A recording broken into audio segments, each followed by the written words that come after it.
চীন আসলে এত ভয়ঙ্কর কেন? তুমি এখন যে মোবাইলটা হাতে নিয়ে বসে আছো সেটা হয়তো তোমার নিয়ন্ত্রণে নেই, কারণ চীন হয়তো তোমার প্রতিটি ক্লিক নজরে রাখছে। চীন কখনো কারো ওপর বোমা ফেলেনি, কিন্তু তাও সবাই কেন চীনকে ভয় পায় আজ সব পরিষ্কার হয়ে যাবে। চ্যানেলটা সাবস্ক্রাইব না করলে মিস করে ফেলবে পরের বড় এক্সপোজ ভিডিও, তাই সাবস্ক্রাইব করে নাও আর সাথেই থেকো। ধরো একদিন সকালে ঘুম থেকে উঠে দেখলে ফেসবুক, ইউটিউব, মোবাইল, ফ্যান, জামা কাপড় সবকিছুই এক দেশের। সেই দেশ কিন্তু যুদ্ধ করছে না, শুধু ধীরে ধীরে চুপচাপ তোমার জীবনকে নিয়ন্ত্রণ করে নিচ্ছে। বলো তো, এটাই কি আসল ভয় নয়? বলছি সেই দেশের কথা, চীন। আজ জানো চীন কেন ভয়ঙ্কর আর কিভাবে তারা জয় করে যুদ্ধ ছাড়াই। চীনের শক্তির গোপন সূত্র। চীনের সবচেয়ে বড় শক্তি কি? চীনের ভাষা নয়, চীনের বুলেট নয়, চীনের ধৈর্য। তারা তাড়াহুড়ো না করে ধাপে ধাপে ছায়ার মতো সবকিছু নিয়ন্ত্রণে নেয়। তাদের তিনটি মূল অস্ত্র।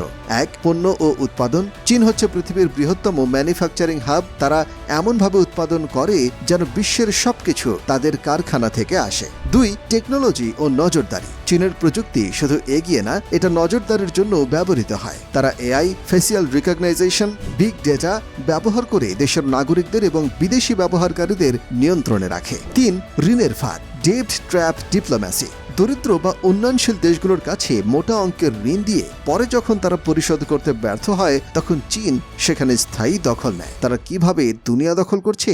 চীনের প্রোডাক্ট সস্তা, তারা সারা দুনিয়াকে মোবাইল, ইলেকট্রনিক্স, জামা, খেলনা সরবরাহ করে। চীনের টেকনোলজি এত উন্নত, তারা এখন ড্রোন, এআই, স্যাটেলাইট, 5G তৈরি করে। তারা ঋণের ফাঁদে ফেলে দেশগুলোকে বন্দী বানায়। শ্রীলঙ্কার হাম্বানটোটো বন্দর 99 বছরের জন্য দখল নেয় চীন। পাকিস্তানের গাদার বন্দর চীনের কৌশলগত নিয়ন্ত্রণে। আফ্রিকার বহু দেশ এখন চীনের কাছ থেকে ভাড়া দেওয়া। বাংলাদেশও এর বাইরে নয়। চীনের অর্থায়নে সেতু, রোড, এলিভেটেড এক্সপ্রেসওয়ে হচ্ছে, কিন্তু প্রশ্ন হচ্ছে, এগুলো কি নিছক উন্নয়ন নাকি ভবিষ্যতের নিয়ন্ত্রণের রাস্তার প্রথম ধাপ? নজরদারি দেশ চীন। চীনের 70 কোটির বেশি সিসি ক্যামেরা আছে। তারা মানুষের মুখ চেনে, গতিবিধি বিশ্লেষণ করে। সোশ্যাল ক্রেডিট স্কোর নামে এক ব্যবস্থা চালু আছে, যেখানে মানুষের আচরণের উপর ভিত্তি করে রেটিং দেওয়া হয়। এই রেটিং খারাপ হলে আপনি বাসে উঠতে পারবেন না, ট্রেনের টিকিট পাবেন না, এমনকি ইন্টারনেটও বন্ধ হয়ে যেতে পারে। টিকটক, টেমু, শেইন জনপ্রিয় অ্যাপস, যা সবই চীনের। আপনি যত ব্যবহার করছেন তারা তত বেশি তথ্য নিচ্ছে। এগুলো শুধু বিনোদন নয়, তথ্য সংগ্রহের অস্ত্র। সামরিক ও সাইবার শক্তি।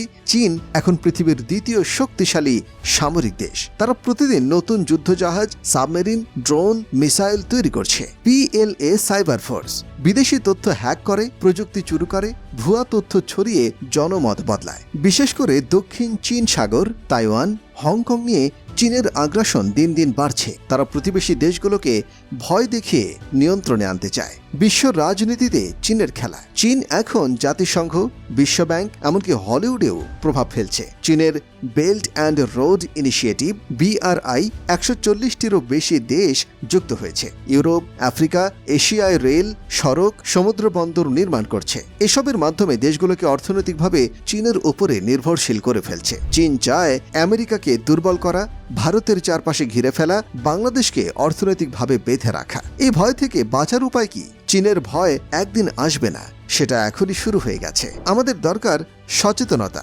সাধারণ মানুষের জানতে হবে চীনের আসল উদ্দেশ্য। নিজস্ব প্রযুক্তি, যেন আমরা চীনের উপরে নির্ভরশীল না হই। পরিকল্পিত সম্পর্ক থাকবে, তবে চোখ খোলা রেখে। চীনকে ভয় নয়, বুঝে শুনে সম্পর্ক দরকার। না হলে একদিন আমরাও তাদের প্রজেক্ট হয়ে যাব। উপসংহার: চীন কখনো যুদ্ধ ঘোষণা করে না, তারা নীরবে আক্রমণ করে, ধৈর্যে জয় করে। এটাই চীনকে ভয়ঙ্কর করে তোলে। তারা এক হাতে বন্ধুত্ব দেয়, আরেক হাতে বন্ধনের শিকল। তুমি কি ভাবো? বাংলাদেশ কি চীনের বন্ধুর মতো থাকবে নাকি স্বাবলম্বী হয়ে দাঁড়াবে? কমেন্টে লেখো, বন্ধু নাকি বাহিনী।